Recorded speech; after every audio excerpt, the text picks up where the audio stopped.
ওকে, very good.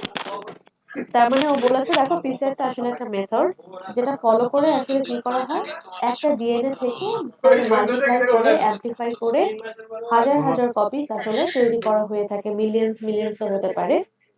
তার মানে হচ্ছে যদি একটা ডিএনএ কে, যেমন আমরা ডিএনএ ক্লোনিং পড়েছিলাম, ঠিক এটার কিন্তু একটা অল্টারনেটিভ কিন্তু আছে পিসিআর। এখন একটা বিষয় হচ্ছে ক্লোনিং আর পিসিআর এর মধ্যে কিছু বেসিক পার্থক্য আছে। সেটা হচ্ছে ক্লোনিং এর ক্ষেত্রে যেটা হয় যে হুবহু মাদার ডিএনএ এর মতোই আসলে তোমার ডটার ডিএনএ হয়, ঠিক আছে? তো ডিএনএ যেগুলো আছে সেগুলো সবগুলোই হুবহু মায়ের মতো হবে। কিন্তু পিসিআর এর ক্ষেত্রে যে জিনগুলো যেভাবে অ্যামপ্লিফাই করে তাদের সংখ্যা বাড়াবে, তাতে করে তাদের সাইজ অনেক ছোট বড় বিভিন্ন রকমের থাকতে পারে। সে কারণে তারা একদম হুবহু প্যারেন্টাল ডিএনএ এর মতো হবে না।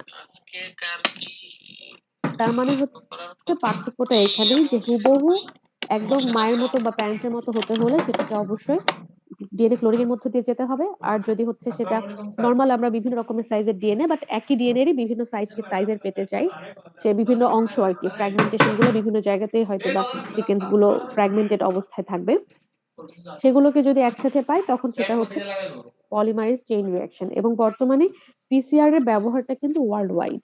এখন বর্তমানে পৃথিবীর সব ধরনের ল্যাবরেটরিতে যে কোনো ধরনের ভাইরাসের রিসার্চ বা ক্যান্সারের রিসার্চ, এগুলো সবগুলোতে কিন্তু পিসিআরটাকে আসলে অনেক বেশি প্রায়োরিটি দেওয়া হয়। পিসিআর এর অনেকগুলো টাইপস আছে, আমরা জানি আরটি-পিসিআর, কোয়ালিটেটিভ, কোয়ান্টিটেটিভ, বিভিন্ন রকমের পিসিআর আছে। এক একটা পিসিআর এর আসলে জাস্ট ফাংশন গুলো একটু ডিফারেন্ট। কোনো জিন হয়তো বা দেখা গেছে যে একটা পিসিআর এর ক্ষেত্রে শুধুমাত্র আমরা কোয়ান্টিটি যাচাই করি, কোনোটার মধ্য দিয়ে তার কোয়ালিটি যাচাই করা হয়। তো একেকটা আবার কোনোটার ক্ষেত্রে রিভার্স ট্রান্সক্রিপ্টেজ এনজাইম ব্যবহার করে সিডিএনএ তৈরির ক্ষেত্রেও আরেক ধরনের পিসিআর ব্যবহার করা হয়। তো এরকম বিভিন্ন ধরনের পিসিআর আছে যেটা আসলে বিভিন্ন কাজে ব্যবহার করা হলেও তাদের মূলত কাজ একটাই, অ্যামপ্লিফাই করে সংখ্যা বৃদ্ধি করা। পদ্ধতিগুলো ডিফারেন্ট, কোন পদ্ধতিতে তারা আসলে অ্যামপ্লিফাই করে সংখ্যা বৃদ্ধি করবে সেই পদ্ধতিগুলো একেকটা পিসিআর এর ক্ষেত্রে একেক রকম। কিন্তু আসলে তাদের উদ্দেশ্যই হচ্ছে অ্যামপ্লিফাই করে সংখ্যাটা বৃদ্ধি করা। তো এই পিসিআর, এটার আসলে একটা মিনিং আছে, পলিমারেজ চেইন রিঅ্যাকশন। আচ্ছা, পলিমারেজ চেইন রিঅ্যাকশন আসলে তার নাম কেন করা হয়েছে? পলিমারেজ চেইন রিঅ্যাকশন করার নামটার পলিমারেজ নামকরণ, যে হ্যাঁ বলো। এনজাইম পলিমারেজের কারণে তো মানে পলিমারেজ দিয়ে তো চেনটা তৈরি করা হয় আর হুম, কি। ওকে, আচ্ছা, ঠিক বলেছো। যেটা বলেছে যে আসলে পলিমারেজটা দিয়ে আসলে চেইনটা তৈরি করা হয়, এটা আসলে একদমই সত্যি কথা। পলিমারেজ এনজাইমের আসলে কাজ কি? আমরা জানি যে এটা আসলে ডিএনএ কে সিনথেসিস করতে পারে না। এটা বিভিন্ন রকমের অ্যাডেনিন গুয়ানিন যে বেস পেয়ারস গুলো আছে, এগুলোকে কমপ্লিমেন্টারি একটা স্ট্র্যান্ডের সাথে যুক্ত করে একটা নতুন ধরনের ডিএনএ কে তারা সিনথেসিস করতে সাহায্য করে থাকে। তো সেই ক্ষেত্রে যেহেতু এই ধরনের বিক্রিয়াতে পলিমারেজ এনজাইমটাই ব্যবহার করা হয়েছে, সেই কারণে এটার নাম পলিমারেজ। আর চেইন রিঅ্যাকশন কেন? কারণ সেম ধরনের রিঅ্যাকশনই জাস্ট স্টেপ বাই স্টেপ কয়েকটা সাইকেল হতে থাকে, সাধারণত 35 সাইকেল পর্যন্ত ম্যাক্সিমাম পিসিআর গুলো রান করে থাকে। এক একটা পিসিআর এক এক ল্যাবরেটরিতে বিভিন্ন রকমের সাইকেল দেওয়া থাকে, বাট ম্যাক্সিমাম গুলোতেই 35 সাইকেল দেওয়া থাকে। তার মানে এক একটা পিসিআর মানে ওই যে একটা চেনের মাধ্যমে যে বিক্রিয়াটা সম্পন্ন হলো, ওই সেম বিক্রিয়া আবার পরের স্টেপে গিয়ে আবার সম্পন্ন হবে, যে সংখ্যা বাড়তে থাকবে। মানে ব্যাপারটা ব্যাকটেরিয়া যখন কালচার করি আমরা, একটা ব্যাকটেরিয়া থেকে দুইটা, দুইটা থেকে চারটা, চারটা থেকে আটটা, আটটা থেকে 16টা, এরকম ভাবে যেমন হতে থাকে, ঠিক এই পিসিআর এর ক্ষেত্রেও প্রথমে একটা থেকে দুটা, দুটা থেকে চারটা, চারটা থেকে আটটা, আটটা থেকে 16, 16, 32, 64 এভাবে চলতে থাকে। এটা 35 সাইকেল পর্যন্ত। যেমন একটা থেকে যখন দুইটা হবে এটা 1 সাইকেল, দুইটা থেকে যখন চারটা হবে সেটা 2 সাইকেল। এইরকম ভাবে 35 সাইকেল পর্যন্ত কিন্তু পিসিআরটা রান করতে পারে। এটা সাধারণত বলা হয় যে পার সেকেন্ডে 1200 আরপিএম পর্যন্ত চলতে পারে, রোটেশনটা অনেক বেশি হাই। আচ্ছা, তো এই পিসিআর করার তাহলে কি চেইন আকারে যেহেতু চলতে পারে, সেই কারণে আসলে এই বিক্রিয়াটাকে পলিমারেজ চেইন রিঅ্যাকশন বলা হচ্ছে। আর যদি আমরা ডেফিনিশন আকারে বলতে চাই যে পলিমারেজ চেইন রিঅ্যাকশনটা কি, তাহলে বলবো যে যে পদ্ধতির মধ্য দিয়ে আমরা আসলে যে কোনো একটা ডিএনএ কে অ্যামপ্লিফাই করে হাজার হাজার বা মিলিয়ন মিলিয়ন কপিজ তৈরি করতে পারি, পলিমারেজ এনজাইম ব্যবহার করে, সেই পদ্ধতিটাকে আমরা বলছি পলিমারেজ চেইন রিঅ্যাকশন। তো এই পলিমারেজ চেইন রিঅ্যাকশনের অ্যাপ্লিকেশন গুলো কি অলরেডি আমরা যে আলোচনা করেছি তার মধ্যে তো অ্যাপ্লিকেশন গুলো চলেই এসেছে। তারপরে এখানে দেখো স্পেসিফিকলি একটু লেখা আছে যে বিভিন্ন ধরনের যে ইনফেকশাস এজেন্টস বলতে আমরা মাইক্রো অর্গানিজমসকে মেইনলি বুঝে থাকি। তো সেগুলোকে আইডেন্টিফাই করার জন্য তাদের প্রপার্টিজ বা তাদের যে ফিচার্স আছে, ক্যারেক্টারিস্টিক্স আছে, সেগুলো জানার জন্য কিন্তু আসলে এই ধরনের পিসিআর গুলো করা হয়ে থাকে। তারপর হচ্ছে তোমার বিভিন্ন ধরনের মাইক্রো অর্গানিজম গুলো ডিরেক্ট ডিটেকশন, পেশেন্টের শরীরেই যে একদম ডিটেকশনটা, সেটাও কিন্তু এইসব পিসিআর এর মাধ্যমে করা যেতে পারে। তারপরে বিভিন্ন রকমের মাইক্রো অর্গানিক কালচারের ক্ষেত্রে এটা আইডেন্টিফাই করার ক্ষেত্রে ব্যবহার করা যেতে পারে। তারপরে বিভিন্ন রকমের জেনেটিক ফিঙ্গারপ্রিন্টিং, সাধারণত আমরা কিন্তু জানি যে ক্রিমিনাল ইনভেস্টিগেশন যেটাকে বলে থাকি, এই ক্রিমিনাল ইনভেস্টিগেশনে কিন্তু মেইনলি আসলে তার ডিএনএ এর যে ফিঙ্গারপ্রিন্ট করা আমরা নেই, সেটা কিন্তু আসলে তার পিসিআর এর মাধ্যমে আসলে সেটা সংগ্রহ করা হয়ে থাকে। তারপরে হচ্ছে বিভিন্ন রকমের মিউটেশন ডিটেক্ট করার জন্য অনেক সময় পিসিআর ব্যবহার করা হয়। তারপরে জিন ক্লোনিং এর ক্ষেত্রে যে দেখা যাচ্ছে যে অনেক ক্ষেত্রে যে জিনটা আমরা ক্লোন করেছি সেখান থেকে আবার সেগুলোর যদি আমরা আর বিভিন্ন সাইজের ডিএনএ নিতে চাই, সেক্ষেত্রে হয়তো আবার ক্লোনিং প্রসিডিউরের ক্ষেত্রেও তখন এই পিসিআরটা আমরা ব্যবহার করতে পারবো। তো এরকম বিভিন্ন রকমের কারণ আছে পিসিআর এর। বর্তমানে আসলে ডিজিজ ডায়াগনোসিস এবং হচ্ছে সেই অনুযায়ী উম আসলে কোথায় আমাদের জিনের মিউটেশনটা আছে, এইটা দেখার জন্যই মেইনলি পিসিআর গুলো বেশি করা হয়ে থাকে। এবং বিভিন্ন ধরনের ভাইরাস বা মাইক্রো অর্গানিজম যে আমাদের আছে, অলরেডি কিন্তু আমাদের ডেটাবেজে আবিষ্কৃত সব ধরনের যে মাইক্রো অর্গানিজম সেগুলো কিন্তু প্রিজার্ভড কন্ডিশনে আছে। তো যখন কারো কোনো পেশেন্টের শরীরে এই কোনো রোগের কারণে কোনো মাইক্রো অর্গানিজমস পাওয়া যায় তার বডিতে, তাহলে সেটাকে কিন্তু ডিটেক্ট করার জন্য সেই ওয়েবসাইট গুলোর যে সফটওয়্যার গুলো আছে সেখানে অ্যাপ্লাই করে এটাকে আসলে ম্যাচ করানো হয়। যদি কোনো যেগুলো অলরেডি আবিষ্কার হয়েছে তাদের কোনো একটার সাথে মিলে যায়, তাহলে বুঝতে হবে যে সেটা আসলে সেই মাইক্রো অর্গানিজম। আর যদি কোনো কারণে কোনোটার সাথে না মেলে, তখনই আমরা আসলে বুঝতে পারি যে এটা নতুন ধরনের একটা ভাইরাস বা ব্যাকটেরিয়া আগমন ঘটেছে, যেটা আগে ছিল না। কারণ আমাদের ডেটাবেজে যেগুলো আছে শুধু সেগুলোই আমরা জানি, যেগুলো আমাদের ডেটাবেজে নেই সেগুলো আমরা আসলে এখনো সঠিক জানি না। তো এইসব কারণে কিন্তু আসলে অলরেডি ভাইরাস ব্যাকটেরিয়া যা পৃথিবীতে আসার অলরেডি আছে, কিন্তু সেগুলো ডিটেকশনটা আমরা এখনো করে উঠতে পারিনি। এগুলো আরো ধীরে ধীরে ডিটেক্টেড হবে, কিন্তু তখন পরিস্থিতি অলরেডি আরো ভয়ানক হয়ে যাবে। মানে যে কোনো ডিজিজ যখন ক্রনিক হয়ে যায়, সেই ক্রনিক কন্ডিশনটা কিন্তু আসলে যে কারোর জন্য খুবই ভয়ানক, তাই না? অ্যাকিউট যে কোনো কন্ডিশনে কিন্তু খুব অ্যাকিউট হলেও অনেক সময় ট্রিটমেন্ট দিয়ে সেটাকে ভালো করা যায়, বাট ক্রনিক বিষয়টা আসলে কিওর করাটা আসলে অত সহজ হয় না। তো সেই ক্ষেত্রে ব্যাপারটা কিন্তু এরকমই হয়। তো যাই হোক, আমরা এখন দেখি তাহলে পিসিআর এর অ্যাপ্লিকেশন গুলো হলো। পিসিআর এর কম্পোনেন্ট গুলো দেখবো। কম্পোনেন্ট বলতে কি, যে পিসিআর আমরা আসলে কিসে ব্যবহার করি, আই মিন পিসিআর করার ক্ষেত্রে মেকানিজমটা ফলো করার ক্ষেত্রে যে কম্পোনেন্ট গুলো বা ইনগ্রেডিয়েন্টস গুলো আমাদের দরকার, সেগুলো আসলে কি। প্রথমে আমাদের কি লাগবে, একটা ডিএনএ টেমপ্লেট, তাই না? অবশ্যই একটা টেমপ্লেট ডিএনএটা আসলে বলতে কি বোঝায়, টার্গেট ডিএনএটা, যে ডিএনএটাকে আমরা আসলে কি করতে চাই, পিসিআর এর মাধ্যমে অ্যামপ্লিফাই করে তার সংখ্যা বাড়াতে চাই, তাই না? সেই ডিএনএটা তো আমাদের লাগবে। তার মানে সেই টেমপ্লেট ডিএনএটাকে আমাদের অবশ্যই কি করতে হবে, কোন একটা সেল থেকে আইসোলেট করে নিতে হবে, এবং তার ভেতরের যে টার্গেট সিকোয়েন্স, যে সিকোয়েন্সটাকে আমরা টার্গেট করেছি, সেই জায়গাটাকে আসলে আমাদের আইডেন্টিফাই করতে হবে। এবং সেটা আইডেন্টিফাই করার জন্য অবশ্যই সেই ডিএনএ টেমপ্লেটের একটা বেশ বড় অংশ কালেক্ট করতে হয়, যে যে কোনো পয়েন্ট, যেটা পয়েন্টে যেটা আছে সেটা এনজাইম গুলো আসলে রেকগনাইজ করবে। আলাদাভাবে আমাদের রেকগনাইজ করার প্রয়োজন পড়বে না।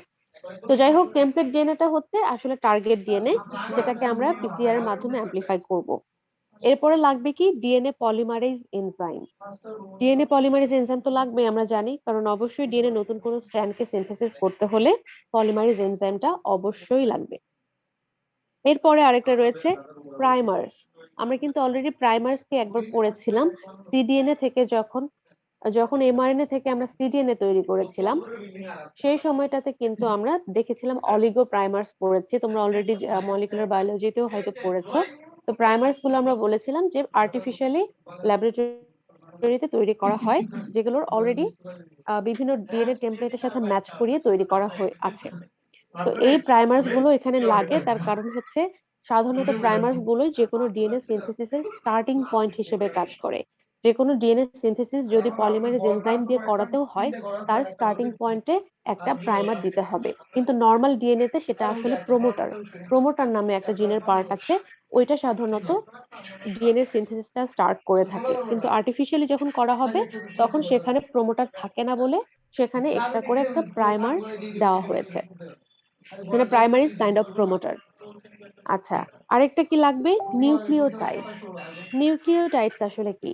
নিউক্লিওটাইডস গুলো কিন্তু আসলে আমাদের ডিএনটি নাইট্রোজেনাস বেসেস, যেগুলোকে আমরা ডিএনটিপিএস ও বলে থাকি। অনেকে ডিএনটিপিএস এর মানে বোঝে না, কিন্তু ডিএনটিপিএস মানে হচ্ছে এটিজিসি। তার মানে হচ্ছে অ্যাডেনিন, গুয়ানিন, সাইটোসিন, থাইমিন। হ্যাঁ, এগুলো হচ্ছে আমাদের ডিএনটিপিএস বা ডিঅক্সি নিউক্লিওটাইড ট্রাইফসফেট। ওকে, আচ্ছা। তো এরপরে আমাদের কি লাগবে? আরটিপিসিআর। মানে আরটিপিসিআর বলতে যে একটা পিসিআর মেশিন বোঝাচ্ছে। কম্পোনেন্ট গুলোর মধ্যে তো একটা পিসিআর মেশিনও দরকার হবে। আর রিভার্স ট্রান্সক্রিপ্টেজ একটা এনজাইম লাগবে। এটা বেশিরভাগ ক্ষেত্রে আরটিপিসিআর এর ক্ষেত্রে লেগে থাকে, এবং ম্যাক্সিমাম গুলো পিসিআর আমরা এখন আরটিপিসিআর টাই চালাচ্ছি। আরটিপিসিআর টাই আসলে বেশি ইজিলি ব্যবহার করা যায়, কারণ এখন এই যে ভাইরাস গুলোর সংক্রমণ হচ্ছে সবগুলো ম্যাক্সিমাম এমআরএনএ লেভেলে। তো ডিএনএ লেভেলে থেকে আসলে যেগুলো ভাইরাস ভ্যাকসিন তৈরি করা হয়েছে, এগুলো খুব একটা কার্যকরী হচ্ছে না। তার কারণ হচ্ছে ডিএনএ গুলো যেকোনো সময় তাদের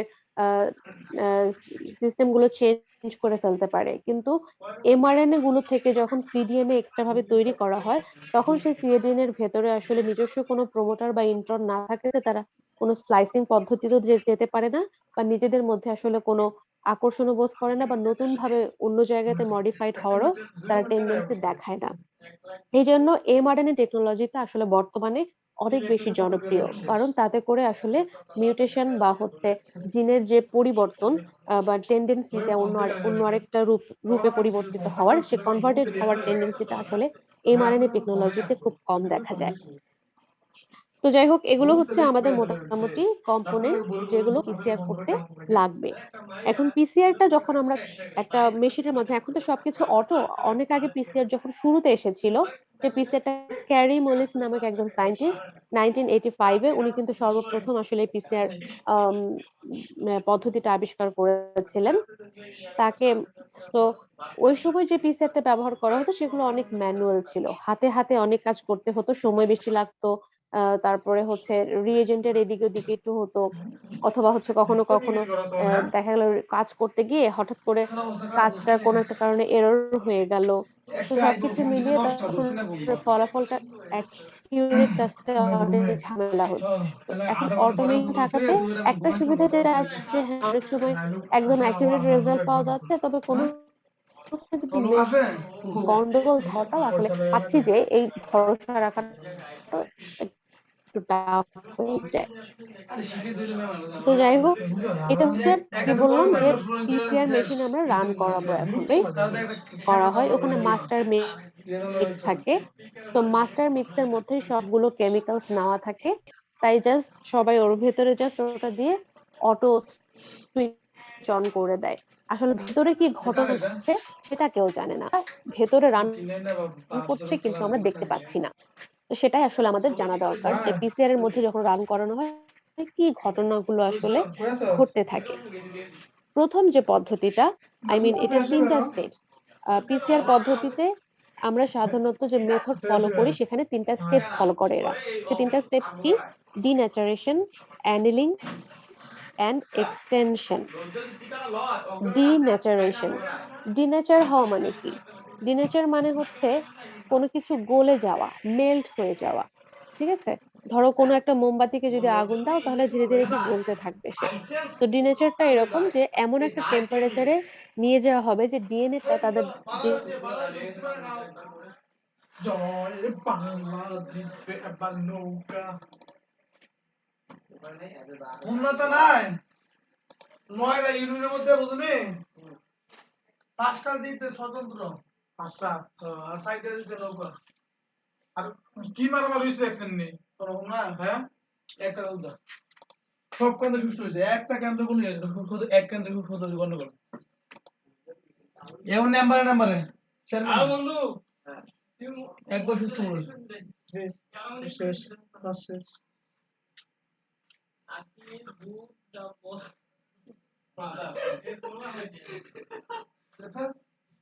লোদের মতো লুকে মতো আর এটা নজরুল ভাই সারা সম্ভব না। এটা বললে অসম্ভব। এটা না হলে মতই মনে হয় না না হাত ধরে কারণ নজরুলের এলাকার লোকেরা টিকটক করে করে ভালো ভিডিও দেখে।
আসসালামু আলাইকুম স্যার।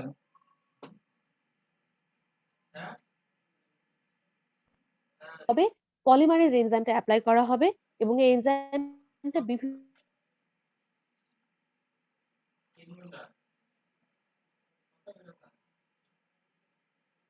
রকমের স্যার নাইট্রোজেনাস বুঝিনি বেসার আপনার রয়েছে কথাটা তার স্যার। সাথে স্যার মানে বুঝিনি একটু আপনার ছোট্ট কথাটা স্যার। প্রাইমার থেকে তখন স্ট্র্যান্ডটা আরো বাড়লো, বেড়ে যায় বলে সেটাকে এক্সটেনশন বলা হয়। এটা করা হয় সাধারণত 72 ডিগ্রি সেপারেট 60 সেকেন্ডস ধরে, তার মানে প্রায় 1 মিনিট ও স্যার মিনিটের কিছু কথা টাইপিং বলা মিস্টেক হচ্ছে। স্যার, এটা তার আমি মানে স্যার বাকি রিসলভ দুটা করে থেকে স্যার এই পাঠাই দিচ্ছি ক্ষেত্রে স্যার। সময়টা একটু বেশি লাগবে। তাহলে এই টেম্পারেচারে হিট দিলে সাধারণত কি ঘটবে, ডিএনএ গুলো স্ট্র্যান্ড গুলো সিনথেসিস হবে এবং সেই ক্ষেত্রে সেটাকে আমরা বলছি এক্সটেনশন। এখন দেখো পাশে একটা ছবি আছে, এই হলো তিনটা আসলে মেইনলি স্টেপ যেগুলোকে আমি এখন ছবির মাধ্যমে একটু বর্ণনা করব, তাতে তোমাদের বুঝতে সহজ হবে। প্রথম ছবিতে দেখো কি বলা আছে, স্ট্র্যান্ড সেপারেশন ব্র্যাকেটে ডিনেচারেশন, মানে যখন আমরা একটা ডাবল স্ট্র্যান্ড ডিএনএ কে দুটো স্ট্র্যান্ডকে একটা থেকে আরেকটা সেপারেট করি তখন সেটাকে আসলে ডিনেচারেশন বলা হয়। কারণ এটা সেপারেট করার ওয়ে একটাই, যে আমরা হাত দিয়ে টেনে যেমন এত টাকা নেই হয়েছে আমি কই স্যার লাগে না কি করতে আপনার 6 লাখ 7 লাখ নেই।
তো ডাটা আছে না, তো ডাটা আছে রে, পাসওয়ার্ড ছাড়া আমার হটস্পট দিত, পাসওয়ার্ড ছাড়া।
এমবি আছে না, এমবি নাই, ভিক্ষা করো যায়।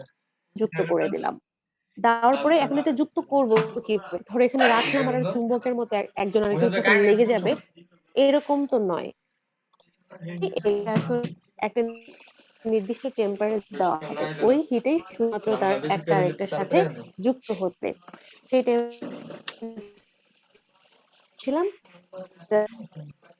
আচ্ছা, এটা গেল তাহলে অ্যানিলিং। অ্যানিলিং এর তারপরের স্টেপটা হচ্ছে এক্সটেনশন। আমরা বলেছিলাম এক্সটেনশন মানে নিউ ডিএনএ সিনথেসিস, তাই না? নিউ ডিএনএ সিনথেসিস মানে কি নতুন একটা ডিএনএ স্ট্র্যান্ড কিন্তু এখানে তৈরি হলে এই পুরো ডিএনএটাই কিন্তু আসলে একটা কমপ্লিট ডিএনএ হিসেবে তৈরি হবে। সেই ক্ষেত্রে কি হচ্ছে, এই প্রাইমারের সাথে অবশ্যই আমাদের এর ভেতরে আমাদের নাইট্রোজেনাস যে বেস গুলো রয়েছে, অ্যাডেনিন, গুয়ানিন, সাইটোসিন, থাইমিন, এগুলো সবগুলো কিন্তু এর মধ্যে অ্যাপ্লাই করতে হয়। তখন হচ্ছে এখানে ডিএনএ পলিমারেজ এনজাইমটাকে যখন অ্যাপ্লাই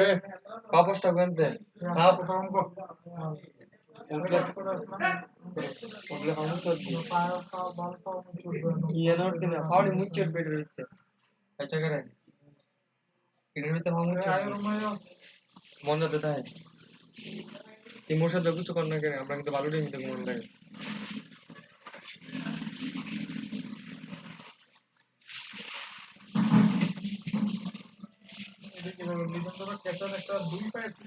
দেখছি কেসা অনলাইন কি বিনাশ লাগাটা লিখুন দা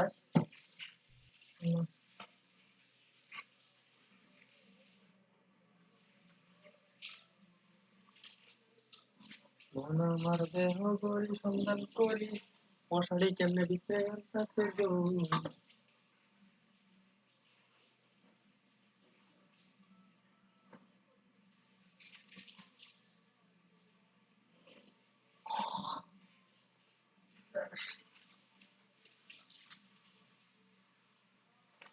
আবির লাগে দেখাই না। আবির আমার টিভিতে শোনাচ্ছে করতে সরে কল্লারি কাটছে ম্যাচ বাস আর আমারে কলটা দিল না। আমি কইতাছি কি তার আজকে পরে কথা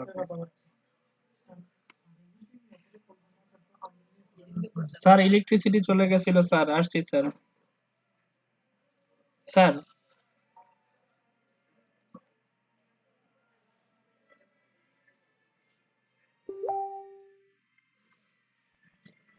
কপিস, তার মানে অনেক অনেক মিলিয়ন কপিস তৈরি হবে।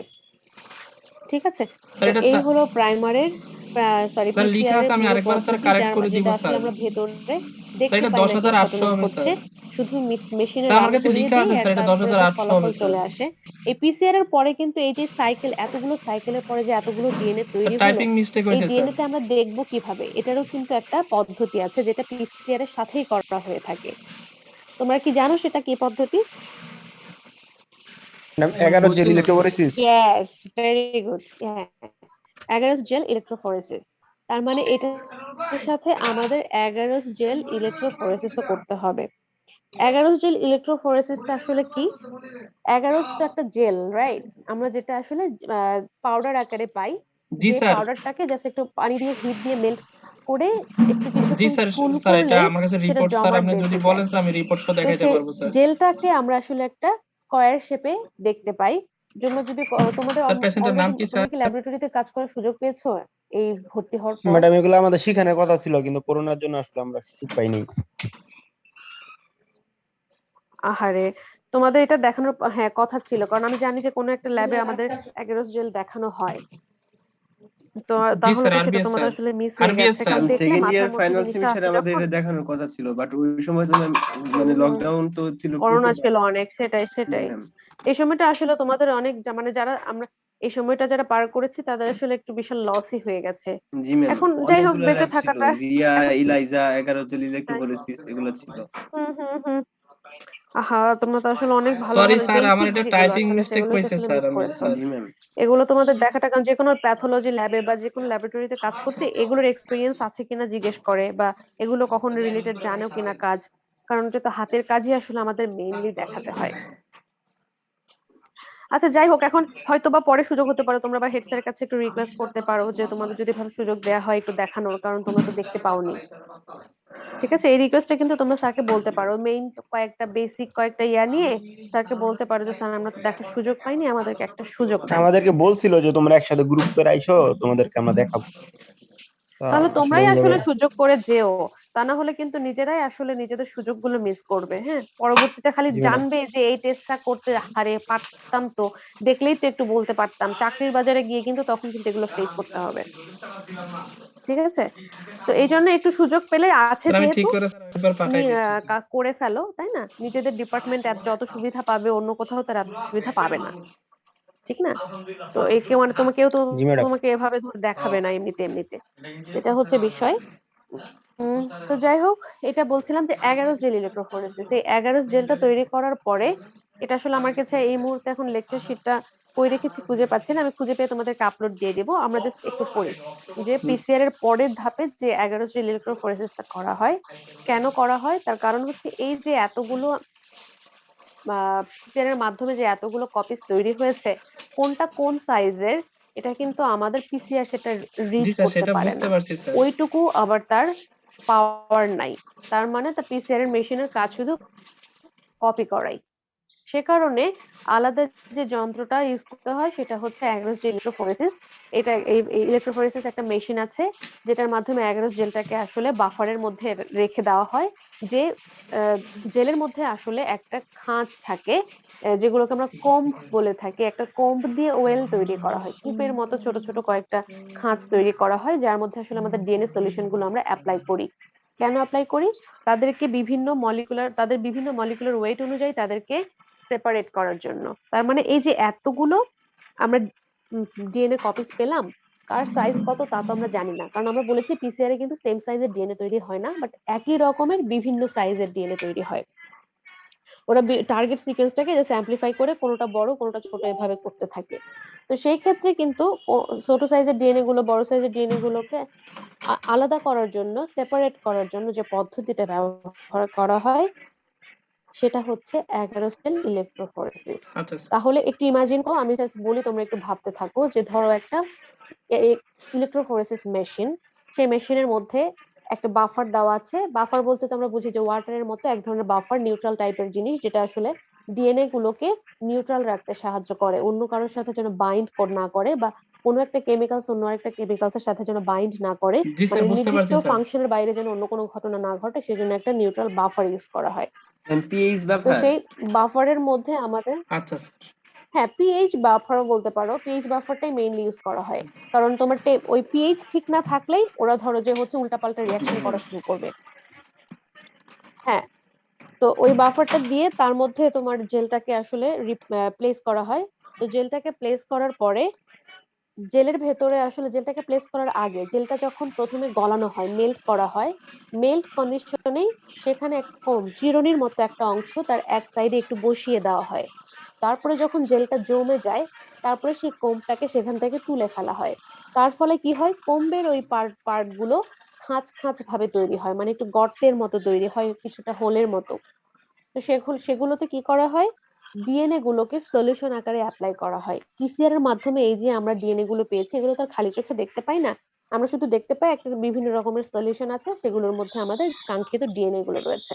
সেই সলিউশন গুলোকে তখন আবার এই পিসিআর এগারোস জেলের কোম্বের মধ্যে বসানো হয়। বসানোর পরে কোম্ব না সরি ওয়েলের মধ্যে বসানো হয়, যে কূপগুলোর মধ্যে। তারপরে ইলেকট্রোফোরেসিস মেশিনের সুইচ আছে, সুইচটাকে অন করা হবে।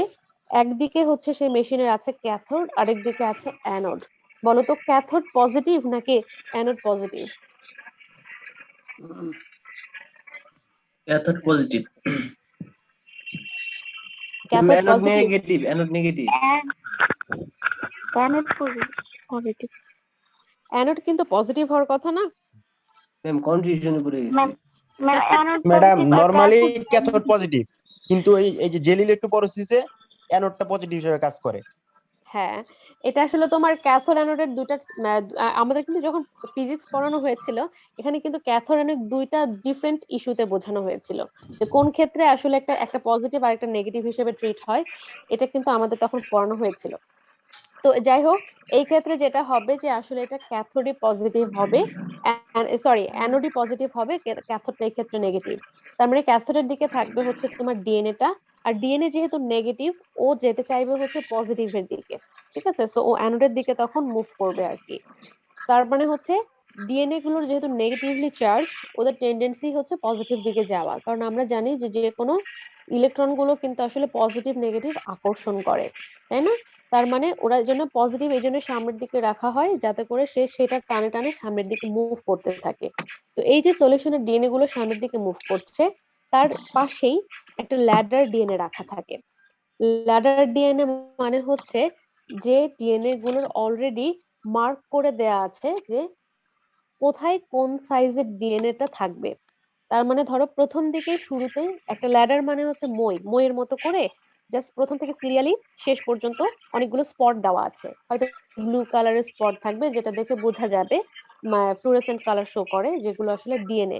এই ডিএনএ তখন সাইজ গুলো মার্ক করা আছে, যেমন শুরুতে যেটা থাকে তার সাইজটা নরমালি বড় হবে, আর একদম লাস্টের যেটা শুরুতে থাকবে সেটার ডিএনএ গুলো সাইজ সব থেকে ছোট হবে, কারণ তারা দ্রুত রান করে সামনের দিকে চলে যায়। তো তার মানে এই ল্যাডার ডিএনএ গুলোতে হচ্ছে একদম শুরুতে যেটা থাকে, মানে একদম যে যখন অ্যানোডের শুরুতে যেটা থাকে সেটার সাইজ সব থেকে ছোট, তারপরে যেটা থাকে তারটা একটু বড়, তারপরেরটা তার থেকে একটু বড়, তারপরটা তার থেকে একটু বড়। তো এরকম করে আসলে মেইনলি বিভিন্ন সাইজের ডিএনএ গুলো আমরা বুঝবো কিভাবে কোনটা কোন সাইজের ডিএনএ, সেটা মার্ক করার জন্য এই ল্যাডার ডিএনএটাকে ব্যবহার করা হয়। যেমন ধরো বিষয়টা এরকম যে তোমরা কে কোন আহ, তোমাদের কার ওয়েট কত, সেই অনুযায়ী ধরো একটা চার্ট করা আছে।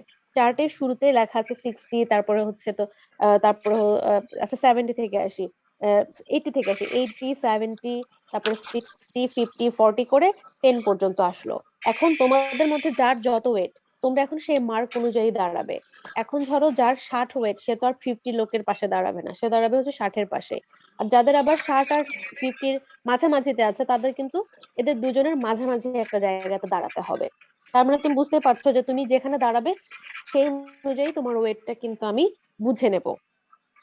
তো একইভাবে এই ল্যাডার ডিএনএ এর মাধ্যমে ডিএনএ এর কোনটার ওয়েট কত সেটা কিন্তু বুঝে নেওয়া যায়। তো তারপরে যখন আমরা সলিউশনটাকে চালু করব, সে কিন্তু একদম পজিটিভ সাইডে মুভ করতে থাকবে, এই কারণে তার মধ্যে দিয়ে আসলে আমরা কারেন্ট পাস করব।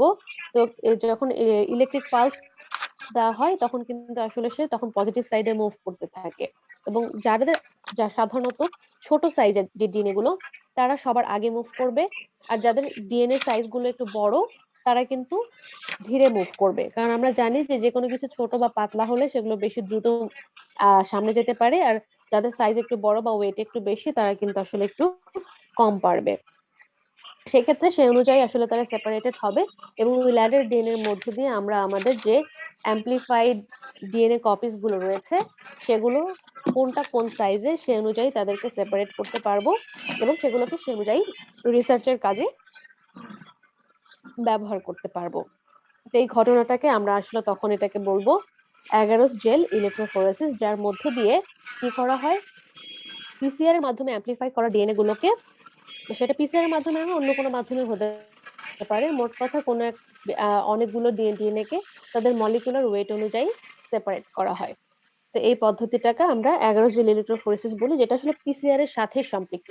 মানে পিসিআর করলে এটা করতেই হয়, তা না হলে আসলে ডিএনএ গুলোকে তাদের মলিকুলার ওয়েট অনুযায়ী সেপারেট করা যায় না। মানে আইডেন্টিফাই করার জন্য তাদেরকে তো আলাদা করতে হবে, সেই আইডেন্টিফিকেশনটা তখন পর্যন্ত আসলে হয় না। তো যাই হোক, বুঝতে পেরেছো কি আমি আসলে অনেক দ্রুত কথা বলে গেলাম? কতটুকু বুঝতে পেরেছো তোমরা? আসলে জিজ্ঞেসই করা হয়নি। বুঝতে ম্যাম পেরেছো? বলো। ম্যাম আমরা তো জানি যে ম্যাম, বা আমরা আগেও পড়েছি যে ম্যাম অ্যানোড হচ্ছে পজিটিভ, ক্যাথোড হচ্ছে নেগেটিভ। হ্যাঁ আর এক্ষেত্রে ডিএনএ তে হচ্ছে যে ডিএনএ নেগেটিভ, আর আদার্স যে যেমন সোডিয়াম হইতে যে আদার্স যে এগুলো আছে হ্যাঁ ওগুলা পজিটিভ হ্যাঁ ডিটেকশন করে। এখন ম্যাম এখানে কি এই যে ইলেকট্রোফোরেসিসের যে সিস্টেম, এখানে কি ম্যাম ক্যাথোডটা পজিটিভ অ্যানোডটা নেগেটিভ ওরকম ডিটেকশন করতেছে? না না না, এখানে তোমার ক্যাথোড নেগেটিভ, অ্যানোড পজিটিভই থাকছে। জি ম্যাম। হ্যাঁ, এখানে ক্যাথোড নেগেটিভই থাকবে, অ্যানোড পজিটিভই থাকবে। জি ঠিক ম্যাম। আছে, যেহেতু এখানে আমি ইলেকট্রিক পালস দিব, তো তো এটা তোমার ওই পদ্ধতিতেই যাবে। ক্যাথোড থেকে এটা ক্যাথোড নেগেটিভ হবে, অ্যানোড পজিটিভ হবে। জি ম্যাম। জি ম্যাম। ঠিক আছে, আর কারো কোনো প্রবলেম আছে? ম্যাম আমাদের এক্সামের জন্য কোন কোন টপিক থাকবে? আচ্ছা, এইটাই আমি এখন বলতে চাচ্ছিলাম, যে আগে শুনে নেই যে সবাই একটু বুঝেছে কিনা। এক্সামের জন্য গতদিন যেটা পড়েছিলাম জিনোমিক এন্ড সিডিএনএ লাইব্রেরি, আর আজকে যেটা পড়ালাম পিসিআর, এটা আর আমি 11 জুন ইলেকট্রোফোরেসিস এর আমি তোমাদের লেকচারটা এখানে দিতে পারিনি, বাট আমি এটা তোমাদের মানে দেখাতে পারিনি, বাট দিয়ে দিব। হ্যাঁ, তোমাদের এটার সাথে ওটাও আমি দিয়ে দেব। তো ম্যাম 11 যে এক্সামে কি এক্সামে মানে থাকবে? 11 জি ইলেকট্রোস থাকবে? 11 জেলটা বাদ থাক, শুধু পিসিআর, জি ম্যাডাম, জি ম্যাডাম। শুধু এটা ভালো। পিসিআর আর জিনোমিক এন্ড সিডিএনএ লাইব্রেরিটা দাও। ঠিক আছে? ম্যাডাম কত মার্কের এক্সাম হবে? 10 আহ মার্কের নাকি হ্যাঁ, অন্য মার্কস মার্কের? আপাতত 15 মার্কসেরটা পরে নিব, এটা নিব 10 মার্কসের। জি ম্যাডাম। ঠিক আছে, ওকে। আর কারো কিছু বলার আছে? আজকে সবাই আসলে টায়ার্ড, আমি নিজে একটু টায়ার্ড। অফিস থেকে এসে আবার রান্না বান্না করে আবার তোমাদের সাথে ক্লাস নিতে বসেছি, মানে আমি এখনো মানে বিছানায় যেতে পারিনি। আশা করি তোমাদেরও একই অবস্থা, কারণ সবারই আসলে এখনো পর্যন্ত মনে হয় অনেকে বাড়িই পৌঁছাতে পারেনি। এরকমও কি হয়েছে? আচ্ছা, যাই হোক, ঠিক আছে, তাহলে নেক্সট ফ্রাইডেতে দেখা হচ্ছে। সিটির প্রিপারেশন নিয়ে এসো, গুগল ফর্মে হবে। প্রশ্নের সিস্টেম গুলো একটু বলে দিই, বিভিন্ন রকমের প্রশ্নই হতে পারে। সেটা হচ্ছে যে মাল্টিপল চয়েস থাকবে, তারপরে ফিল ইন দ্য ব্ল্যাঙ্কস থাকতে পারে, দুই একটা, বেশি থাকবে না। তারপরে শর্ট নোটস বলতে এক কথায় উত্তর যেটা, সেটা থাকতে পারে। তারপর তোমার ট্রু ফলস, এই তো এগুলোই। ম্যাম মানে বড় এক্সামটা কোনো তো প্রশ্ন 3 থাকবে তারিখ না। 8টায়, তাই না ম্যাম? হ্যাঁ, সকালে ক্লাস টাইমে একদম। ম্যাম ঠিক আছে, এমসিকিউ এ কি ম্যাম অপশন কি কয়েকটা হইতে পারে নাকি অনলি একটা হবে? এমসিকিউ বুঝিনি, কি হয়েছে? ম্যাম আপনি যে বললেন যে মানে ফিল ইন দ্য গ্যাপস থাকবে অল্প কয়েকটা, তারপর কোশ্চেনে এমসিকিউ থাকবে, সেক্ষেত্রে বললাম যে ম্যাম এমসিকিউ অপশন গুলো মানে উত্তরগুলো কি একটা উত্তরই হইতে পারে নাকি আরো বেশি হইতে পারে? এটাই তো বললাম, যদি আমি দুই তিনটা অপশন দেই তাহলে তো সেটা মাল্টিপল চয়েস হয়ে যায় না? জি ম্যাম, জি ম্যাম। হ্যাঁ, সেটাই। আমি যদি অপশন নাই দিই, সেটার মাল্টিপল চয়েস হয় কি করে? ওকে। ম্যাম ও জি ম্যাম। বলতে চাচ্ছে কি যে ম্যাডাম অ্যানসারটা মাল্টিপল হবে কিনা, যেমন একসাথে না দুইটা। না না, হ্যাঁ হতেও পারে। এখন এটা এখন হবে কিনা এইসব প্রশ্ন করলে কি করে হয় বলো? মানে ও এটা হতেও জিজ্ঞেস পারে, করছে তুমি আর তো কি, এটা মানে বুঝবে। আচ্ছা আচ্ছা, আমারই তাহলে বুঝতে ভুল হয়েছে। হ্যাঁ, অ্যান্সার মাল্টিপল হতেও পারে, আবার জি নাও ম্যাম, হতে তাহলে ম্যাম পারে। খুঁটিনাটি একদম ইচ এন্ড এভরিথিং দেখতে হবে, নাহলে হ্যাঁ, আমি আরে শুধু জাস্ট খুবই কনসেপ্ট নিতাম। সহজ দুইটা টপিক, টেনশনের কোনো কারণ নাই, খালি একটু পড়ো।